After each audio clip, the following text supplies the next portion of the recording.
গেল বৃহস্পতিবার থেকে সংযুক্ত আরব আমিরাতে নিখোঁজ ছিলেন জেভি কোগান নামে এক ইসরায়েলি ধর্মীয় নেতা, যিনি অর্থোডক্স ইহুদি সংগঠন চাবাদের সদস্য ছিলেন।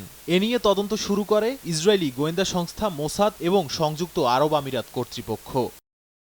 2 দিন পর রোববার কোগানের মরদেহ উদ্ধার করা হয়। এরপর তাকে হত্যা করা হয়েছে বলে দাবি করছে ইসরায়েল। এক বিবৃতিতে নেতানিয়াহুর কার্যালয় থেকে জানানো হয়, কোগানের হত্যা ইহুদি বিদ্বেষী সন্ত্রাসী ঘটনা। তবে কি ধরনের সন্ত্রাসী কার্যক্রম সে বিষয়ে বিস্তারিত তথ্য জানানো হয়নি। তার মৃত্যুর জন্য দায়ী অপরাধীদের যেকোনো মূল্যে বিচারের আওতায় আনতে কাজ করবে ইসরায়েল। যদিও এ বিষয়ে এখনও কোনো মন্তব্য করেনি সংযুক্ত আরব আমিরাত প্রশাসন এবং সেখানকার চাবাদ। কোগানের স্ত্রী মার্কিন নাগরিক। তাকে নিয়ে দুবাইয়ে একটি সুপারমার্কেট পরিচালনা করতেন তিনি। বৃহস্পতিবার কোগান নির্ধারিত সভায় হাজির না হলে তার স্ত্রী দুবাইয়ের চাবাদ হাউসের নিরাপত্তা অফিসে যোগাযোগ করে তার নিখোঁজ হওয়ার খবর জানান। কোগানের গাড়িটি দুবাই থেকে প্রায় 90 মিনিটের দূরে একটি শহরে পাওয়া যায়।